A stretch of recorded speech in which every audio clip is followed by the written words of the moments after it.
દ્વારકામાં હતો બીજો દિવસ ને આવી ગયા શિવરાજપુર બીચ।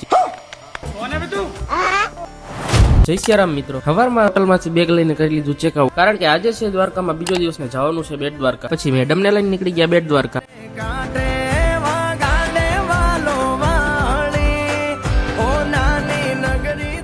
બેટ દ્વારકા તો પહોંચી ગયા પણ થઈ ગયો તો ટ્રાફિક જામ। પછી ગાડી પાર્કિંગમાં મૂકીને બેસી ગયા રિક્ષામાં, કારણ કે મંદિર તરફ ગાડી લઈ જવા નતા દેતા। પછી આવી ગયા મંદિરના દર્શન કરવા। દર્શન કરીને તો આવતા રહ્યા પણ મેડમ જોઈ ગયા સ્ટોલ। પછી નીકળી ગયા હનુમાન દાંડી મંદિર તરફ। 5 કિલોમીટરનો રસ્તો કાપીને આવી ગયા હનુમાન દાંડી મંદિર અને પછી આશાપુરા માન મંદિર। બધા મંદિરે દર્શન કરીને નીકળી ગયા પાર્કિંગ તરફ અને પછી આવી ગયા શત્રુંજય સેતુએ અને પાડી લીધા થોડા ફોટા। પછી રિટર્નમાં આવી ગયા નાગેશ્વર મહાદેવના મંદિરે। બધે ફરતા ફરતા વાગી ગયા તો સાંજના 5 ને જવાનું હતું શિવરાજપુર બીચે। પછી મજાક મસ્તી કરતા કરતા પહોંચવા આવ્યા શિવરાજપુર બીચે। બીચે તો પહોંચી ગયા પણ પબ્લિક બહુ વધારે હતું। એટલી વારમાં મેડમ કે એટીવી રાઈડ કરવી। પછી એટીવી રાઈડ કરીને મસ્ત મજાનો સનસેટ જોયો। મળીએ નવા વ્લોગમાં। જય સિયારામ।